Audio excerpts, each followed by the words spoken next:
कौन है खलील अल हैया? इसे क्यों खत्म करना चाहता है इजराइल? अमेरिका को धोखा, कतर से कैसा पंगा?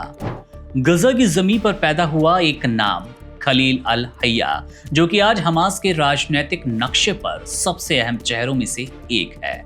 1960 में जन्मे अल हैया ने 1987 में हमास की नींव के वक्त ही इस संगठन का दामन थाम लिया और तब से लेकर अब तक हर मोर्चे पर संगठन के साथ खड़े हैं, चाहे वो इजराइल के खिलाफ सशस्त्र संघर्ष हो या फिर अंतर्राष्ट्रीय मंचों पर कूटनीतिक बातचीत। लेकिन आज उनकी पहचान सिर्फ एक राजनेता या फिर वार्ताकार की नहीं, आज खलील अल हैया इजराइल की हिट लिस्ट में सबसे ऊपर है। और वजह है सिर्फ इतनी नहीं कि वो हमास के सीनियर नेता हैं, बल्कि इसलिए भी कि वो सीज फायर के शतरंज में सबसे मजबूत मोहरा बनकर उभर चुके हैं।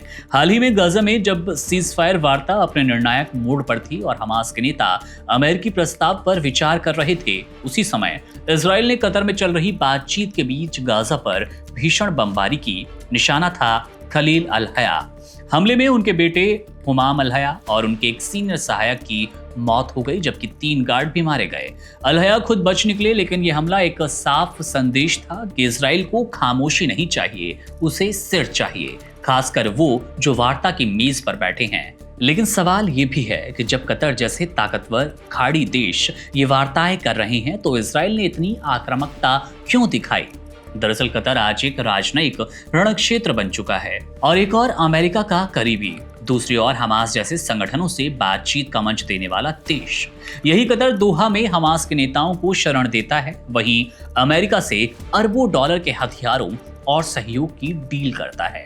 यही कतर जब शांति वार्ता की मेज लगाता है तो इजराइल को खटकता है, क्योंकि उसे लगता है कि ये मंच हमास को अंतर्राष्ट्रीय वैधता दिला रहा है। और यही वजह है कि इजराइल अमेरिका की आंखों में आंखें डालकर कतर के भीतर से भी हमास को मिटाने की पूरी कोशिश कर रहा है।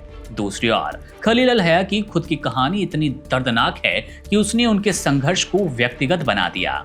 2007 में उनके परिवार पर हमला, 2014 में उनके बड़े बेटे उसामा, बहू और पोतो पोतियों की मौत और अब 2025 में एक बेटे की हत्या। इस सिलसिले ने अल हैया को सिर्फ एक राजनेता नहीं बल्कि एक प्रतिशोध का प्रतीक बना दिया है। आज वो सिर्फ गाजा के नेता नहीं बल्कि दोहा में बैठकर पूरी हमास की कूटनीतिक बागडोर संभाल रहे हैं। वे अरब देशों, ईरान, तुर्की और यहाँ तक कि यूरोप के कुछ वर्गों से भी राजनीतिक और वित्तीय समर्थन जुटाने में माहिर माने जाते हैं। इजराइल जानता है कि खलील अल हैया को मारना सिर्फ एक व्यक्ति को खत्म करना नहीं होगा, बल्कि हमास के कूटनीतिक ढांचे को झकझोर देना होगा।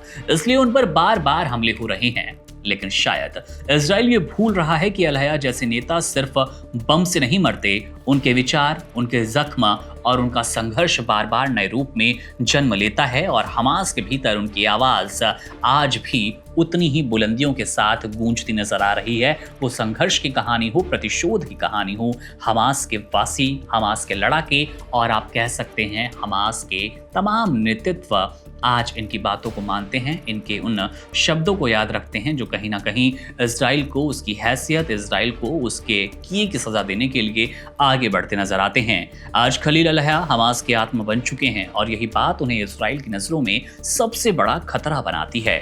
एक ऐसा खतरा जो बंदूक से नहीं बल्कि वार्ता की ताकत से हमास को मजबूत बना रहा है। देखना दिलचस्प होगा कि इजराइल का ये सपना कि खलील अल हैया को खत्म करना है कब पूरा होगा। लेकिन कतर के दोहा पर जो उन्होंने अटैक किया उसमें तो खलील अल हैया कुछ नहीं, कहीं ना कहीं आप कह सकते हैं कुछ नहीं बिगाड़ पाया। इजराइल बाल भी माका नहीं हुआ हमास के इस लीडर खलील अल हैया का, जिनकी आज चर्चा हम कर रहे थे। बहरहाल मामले पर हमारी नज़र है पूरे आप इजराइल, ईरान, उसके साथ साथ हमास का जो भी ये प्रतिशोध की कहीं ना कहीं कहानी शुरू हो गई है। इसको लेकर जो भी जानकारी जानना चाहते हैं, जो भी आपके मन में सवाल हैं, कमेंट सेक्शन में लिखिए। आपके सवालों के जवाब जरूर मिलेंगे, आपके लिए वीडियो जरूर बनाएंगे। मेरा नाम है मुकुंद, आप बने रहिए वन इंडिया के साथ। शुक्रिया।